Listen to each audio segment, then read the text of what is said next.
This was 60 pounds ago. You mean you were 60 pounds lighter? 60 pounds ago, I think of my life in terms of my thighs. Well, It's Sunday morning on CBS. And here again is Jane Pauley. Oprah Winfrey is the kind of legend we usually say needs no introduction. She is Oprah, after all. This morning, we talk about the battle of her life, which at age 71, she says she's finally winning. You always wear really beautiful clothes. Well, Always thank you. have. Always have. Thank you. And I wonder if it's a joy to get dressed now. I can tell you what a joy it is to actually pack clothes that you know are going to fit and you're going to feel good in them. I mean, it is a joy to get dressed. That is such a powerful first question, Jane Pauley. Really. Oprah, to the right. Straight in front of you. Powerful is one of the superlatives befitting Oprah Winfrey, one of the best known and most admired people on the planet, and one of the richest. But for all her success, she seemed powerless against a weight problem, a deeply personal struggle she's waged publicly and openly.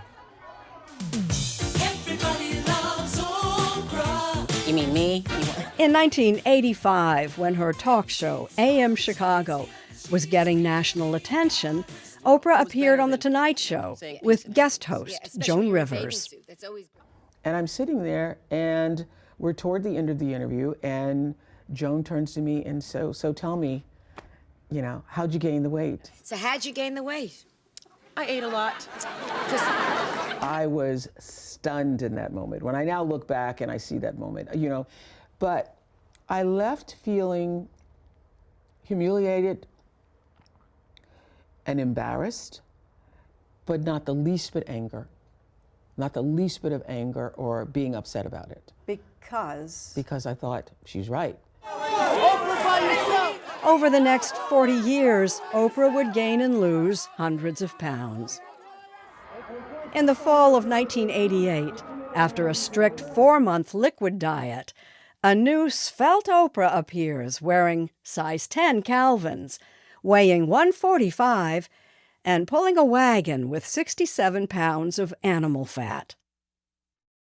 It was all back, plus 25 more, when she went to the Daytime Emmy Awards in 1992.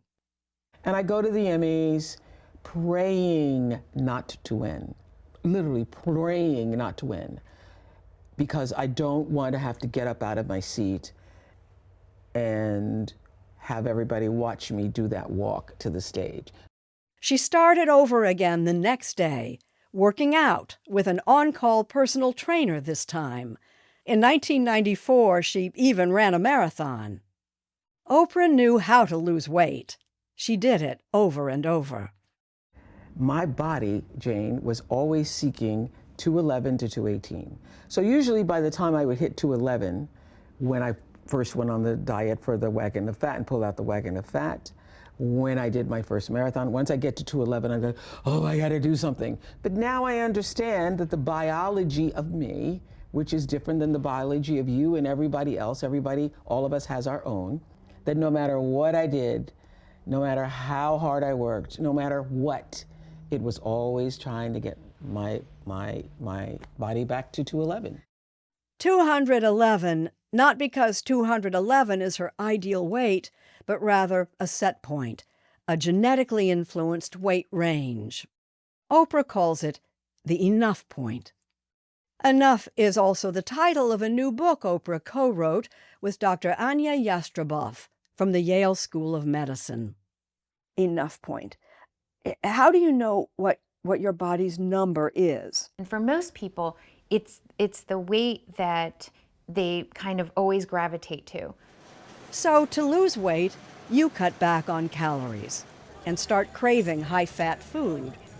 Or you eat less, but nothing changes. Our body's like, well, if you're going to eat less, then I'm going to make you more efficient. I'm going to make you burn less. So what happens is, together, collectively, we end up eating more and burning less. It's the enemy within, which is in our brains. Yes. So now that we know what the problem is, the hormones that drive, why don't people just stop obeying it? That would be like trying to control something that is not in your control. That would be like holding your breath. That would be like holding your breath for the rest of your life. Every time somebody says, just eat less, move more, we're asking our patients to control their biology and hold their breath, and it's just not possible. And why would we do that? We don't do that for any other disease. And that's what the American Medical Association says obesity is, a disease, a treatable disease. The good news for you, the transformative news, was that if it's a disease, It's not my fault. it's not my fault. It's not my fault, Jane. It's not my fault. And I could weep right now. I'm not going to, but I could weep right now for all of the many days and nights I've journaled about this being my fault. And why can't I conquer this thing? In the last decade, nearly a dozen weight management drugs have been approved for chronic weight issues. And for millions, drugs like GLP-1s are the answer to their prayers. Finally, a scientifically supported, medically approved weight loss strategy that worked. And yet Oprah resisted. I was so motivated by shame that I felt I could not take the drug. Because if I took the drug, I who have been the poster child for I can do it, willpower, let's just get more willpower. If I couldn't do it, then I would be shamed and ashamed of myself for not being able to do it myself. The medications don't work for everyone, and some can't tolerate side effects ranging from nausea to gallstones. But it's been 2 years since Oprah finally started medication, and it's working for her. Actually for the first time back to my marathon weight.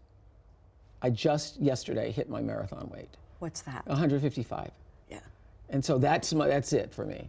I'm going to just try to maintain. Wait a minute. Well done, because I thought 160 was your goal weight. Yeah, it was. But but as I continue to work out here, the combination of the medication and hiking every day and resistance training has given me the body that I had when I was running the marathon. So I was 40 and feeling really good. But to be able to be 71 and feel that I'm in the best shape of my life feels better than it did when I was 40. I would submit that you would have been a phenomenal success, but I don't think you would have become Oprah if you hadn't had the weight issue and been open about it and shared it. Yeah, I would agree with that. I actually agree with that. And that's why I don't have any regrets about it. There's a wonderful spiritual, African-American spiritual called I Wouldn't Take Nothing for My Journey Now. It's I wouldn't take nothing for my journey now, for my journey now, for my journey now. I wouldn't take nothing for my journey now. So I wouldn't change the journey, because I think the struggle with the weight actually helped me be more relatable and relate more to other people who were in their own struggles. But I'm glad now to be in a position where I feel the healthiest and strongest I have ever been.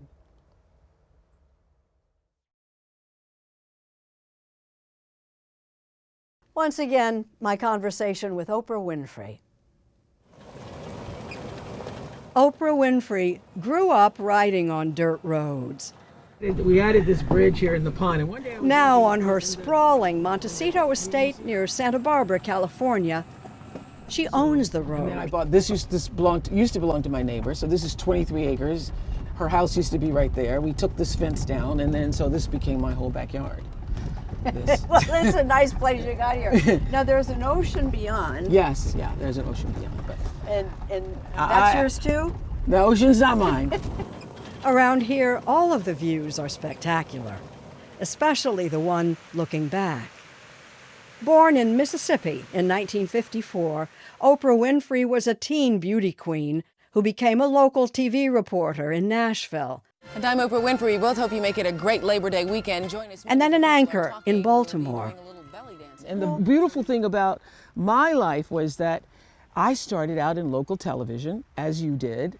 And when you start out locally, you get this like little teeny tiny fame. But I failed. I failed in Baltimore. I failed. They brought me in as a 22-year-old with an anchor guy, white-haired Jerry Turner, who was the most popular local anchor in the country, not just Baltimore. And he totally hated me. He resented me. He would do everything he could to condescend to me anyway. I remember one time we were on the set and he said to me, so you're from Mississippi. Can you name all the tributaries of the Mississippi River? And I was like, all the tributaries of the Mississippi River? No, I can't. He goes, well, what school did you go to? Well, I went to Tennessee State. Was that an accredited school? So you got a degree? I mean, that kind of thing. This is in between the commercial breaks, okay? Boy, that happened to me in Chicago. That happened to you? Started in September, basically. Yeah. Was taken off the late news Yeah. in the spring. Maybe we share a few things. The surest way to cut the high cost of eating is to eat less. I was a shy kid from Indiana who started as a local reporter in Indianapolis and wound up on national TV. The newest member of the Today family, Jane Pauley, who comes... And Oprah was watching. And you were such an inspiration. I was like, I remember calling Gail that morning. Oh my God, it was unbelievable. Well, that I inspired you at Yes. But Oprah famously went on to build her worldwide media empire.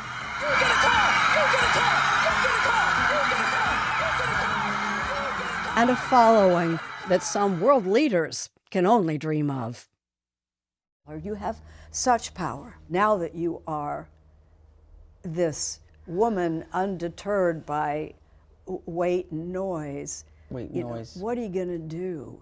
Well, I don't even feel that's a beautiful question, but I don't feel compelled to do anything. So I don't know what it means actually, other than I feel free.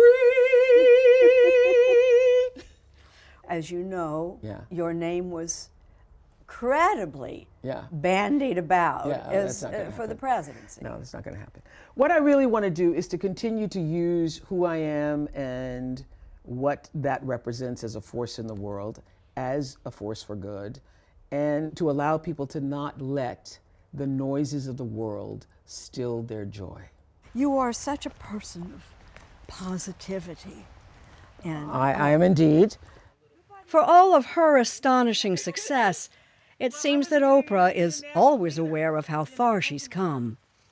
how do you figure that from that success, you kept on going, you kept on going and became something so much bigger than television? And you know what I mean.